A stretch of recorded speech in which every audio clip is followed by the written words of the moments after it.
O História de Nossa Terra começou no programa Insônia.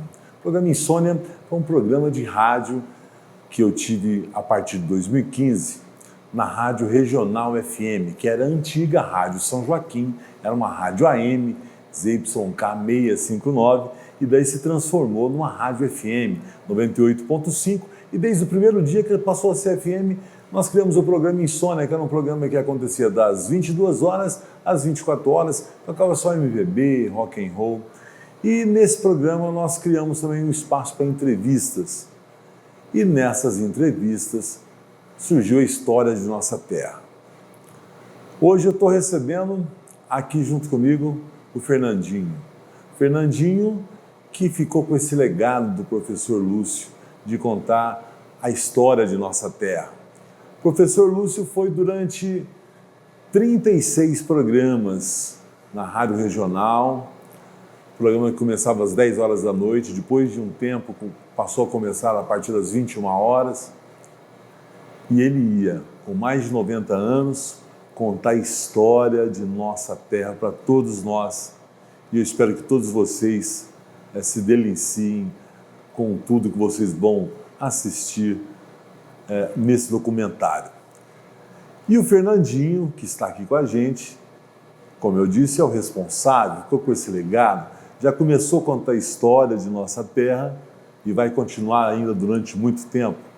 Fernandinho, obrigado por você participar desse grande projeto e queria que você falasse também um pouco de tudo que você já está fazendo, de como conheceu o professor Lúcio e o que você pensa daqui para frente. Ô Zé, o prazer é todo meu de poder participar desse projeto, finalizar esse projeto e ter acompanhado toda a etapa dos episódios, recontando a cidade, elaborando material, separando minuciosamente cada fotografia.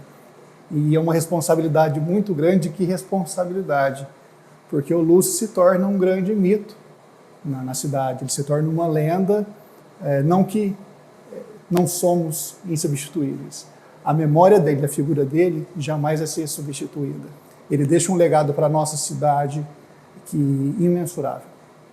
Falar dele, o coração chega a doer, aperta, porque volta muito à memória daquela figura bem paternal, aquela figura de vô.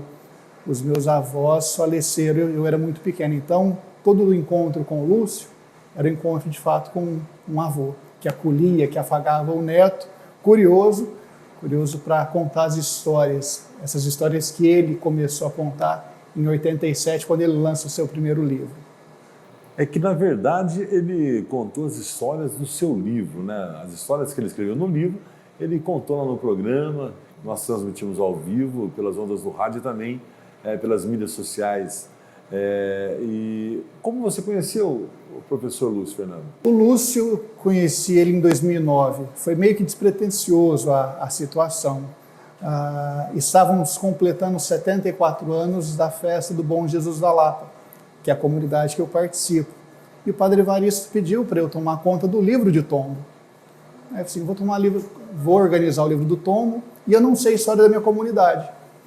Que tal escrever um livro? Comecei a pesquisar e eu vi que era muito escasso o material que falava sobre a Lapa, que é o bairro que dá origem a toda a festa, a igreja. E foi de imediato a primeira pessoa que eu pensei em conversar, Lúcio Faleiros. Já era conhecedor do seu trabalho, não tinha contato, não fui aluno dele. Liguei para ele numa tarde, alô, gostaria de falar com o professor Lúcio? Ele falou assim, fala Poderoso. Ele me chamava de Poderoso, carinhosamente. Eu falei para ele, sou o Fernandinho da Igreja da Lapa e eu estou preparando um material para um futuro livro. O senhor pode me atender? Posso, pode vir aqui. E de lá para cá nos tornamos amigos.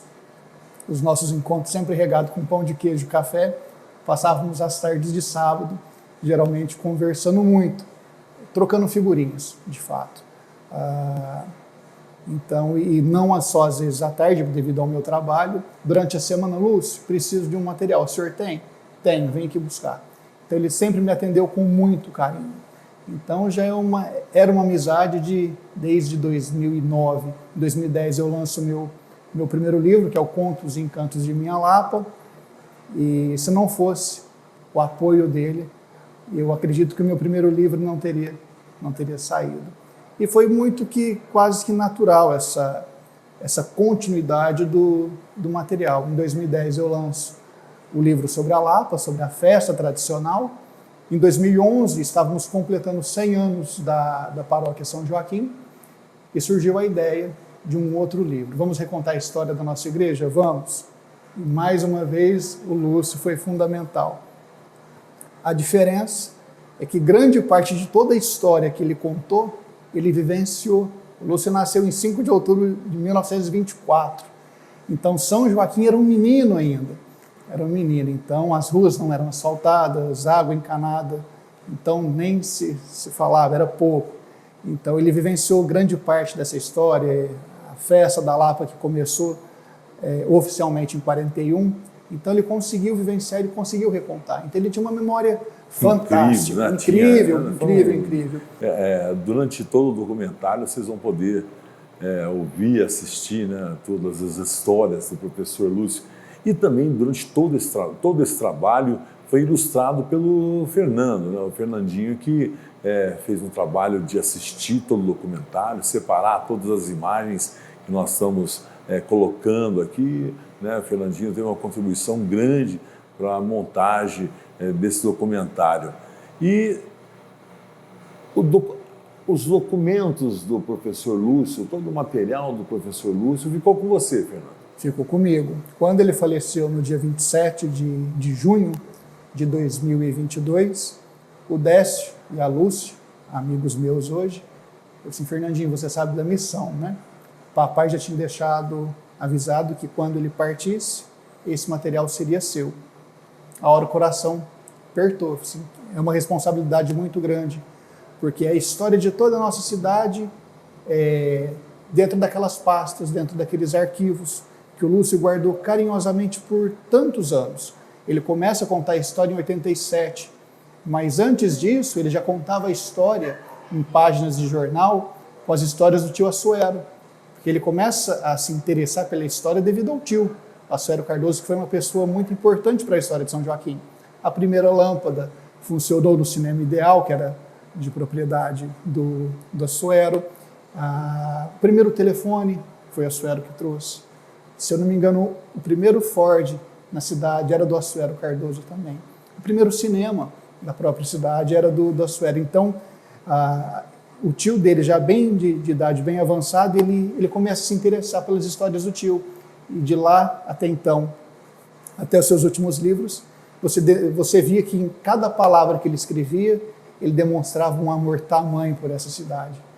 E de fato, todo esse material que ele juntou e que ele guardou com muito carinho e usou com muita sabedoria, está comigo hoje. E eu me sinto muito responsável e muito feliz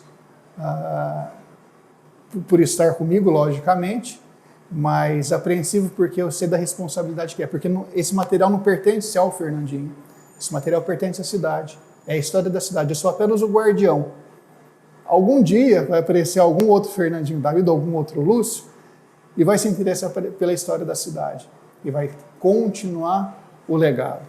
Eu quero, inclusive, Fernandinho, aproveitar, nós estamos já aqui em dezembro de 2024, já iniciando 2025, meu completo 60 anos, e transferir para você também esse legado, que até aqui eu participei, gravei, montei, tudo gravado. Espero que você, bem mais jovem, né, não deixe isso, né, dê continuidade a esse trabalho, né? Daqui a alguns anos, esteja documentando tudo isso também para as novas gerações, que a nossa intenção é essa, documentar tudo isso, toda essa história, para que as próximas gerações possam assistir no conforto de seus lares ou de seus celulares, né? E bem tranquilas, e saber um pouco da história, essa história linda aqui de São Joaquim da Barra. Zé, você foi muito feliz quando decidiu no seu programa Insônia chamar o professor Lúcio para poder recontar essas histórias. Hoje é um tesouro que nós temos nesse material que vai ser apresentado com a finalização desse projeto. Esse audiovisual, o Lúcio falando. Você se sente inserido na história. É o mais gostoso. Enquanto estávamos preparando o material, as fotos para a finalização da edição, cada episódio que eu assistia entre um horário de almoço meu, o horário de descanso, levava para casa, ou eu assistia no celular, era como se eu estivesse matando a saudade dos tempos que eu estava com ele, ou no seu escritório, ou na sua cozinha, nos bate-papos que nós tínhamos. Então, por várias vezes, enquanto eu assistia, escorria lágrima nos olhos, porque faz uma falta tamanha. Eu escrevi os livros Pela Janela do Tempo 1 e 2, que reconta também a história de São Joaquim. Dividimos a história de 124 anos em 2 fases. Só que anteriormente, enquanto eu escrevi o da Lapa e o da Paróquia São Joaquim, eu tinha o Lúcio de suporte. Fonte de pesquisa. Era minha fonte. Então, eu ficava mais tranquilo. A partir do momento que eu começo a dar continuidade no seu trabalho, e não tenho mais ele aqui para dar suporte, não, tá bom, vai aí, não, tá bom, vai aí, eu falo assim, e agora? Será que está certo? Aí você pesquisa 1, 2, 3, 4, e cada história tem a minha versão, a sua versão e a verdade. E foi muito difícil elaborar esses 3, porque depois eu acabei fazendo a biografia do José Olinto Fortes Junqueira, mas isso já é um trabalho mais particular, e o próprio neto colaborou muito, que é o Dr. Luiz Otávio, da Usinalta Mogiana. Então foi um trabalho a 4 mãos. Esse eu fiquei mais despreocupado.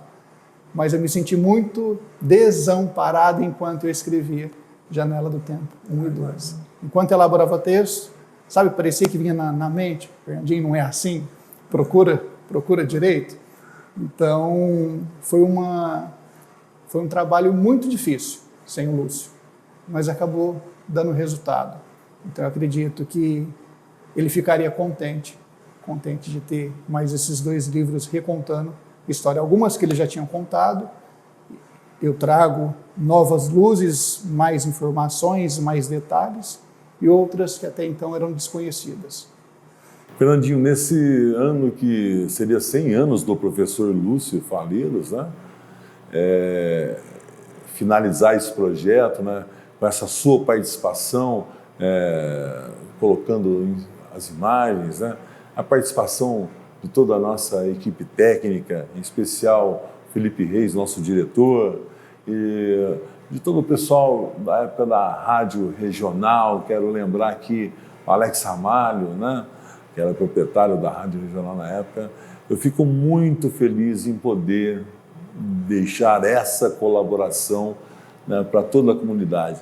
Essa colaboração que vai estar disponível gratuitamente para todos, né, nas mídias sociais ou na internet, né, de maneira geral. Então, fico muito feliz e espero podermos contar ainda muitas histórias juntos. Quando estávamos preparando o material, começa a vir muitas memórias. Eu lembro nitidamente do Lúcio falando assim, Fernandinho, nosso fim é virar nome de rua. Eu disse, não, meu nome é muito comprido para virar nome de rua. Eu falava isso para ele, e ele ria, daquela risada meio que debochada. E me entristeço muito em saber que na nossa cidade nós não temos o nosso antigo museu para poder recontar a história. Seria um ponto muito interessante de pesquisa, de encontro. Para muitos, um museu é só um amontoado de velharias. Só que os museus hoje, eles precisamos conhecer o nosso passado para entender o que a gente vive hoje.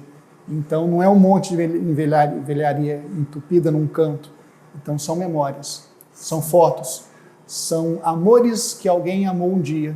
Então, está ali, perpetuado, ou numa fotografia, ou em algum objeto que carinhosamente foi doado. E, de fato, essas gravações para as escolas vai ser um material fundamental para as escolas, para as cidades, porque ele está condensado, os 124 anos. E justamente nesse ano em que celebraríamos o seu centenário. Mas celebramos de uma forma muito festiva, finalizando esse projeto, entregando para a população joaquinense. Então, meu coração se alegra muito em saber que foi finalizado e que tão logo vai estar disponível para todos. Para todos. Era o que ele mais se importava. Ele falava assim, não importa os meios, o mais importante é a história chegar, é o material chegar. Ele queria isso. Quando ele gravou, quando ele foi lá, com mais de 90 anos, deixar isso gravado, ele falando, ele já sabia que isso ia acontecer, sabia que eu ia fazer isso, né, que eu ia trazer e mostrar para todos. Eu espero que todos se deliciem com essas histórias de nossa terra, que estaremos contando a partir de agora para vocês. Fernandinho, muito obrigado. Eu que agradeço. E o legado agora é seu, está por sua conta daqui para frente. Espero ser 1% do que ele foi, para recontar a história. E agradeço muito a Lúcia, o Márcio, o Décio, por ter me concedido essa responsabilidade que, para mim, é muito especial. Todo aquele material na minha casa, todo o arquivo, até as fotos pessoais, os diplomas, as placas do Lúcio, das suas homenagens estão comigo e eu guardo com muito carinho. A Lei de Fato, junto com o material da cidade, é o meu verdadeiro tesouro. Convido todos vocês, então, para junto com a gente, assistirmos Histórias de Nossa Terra.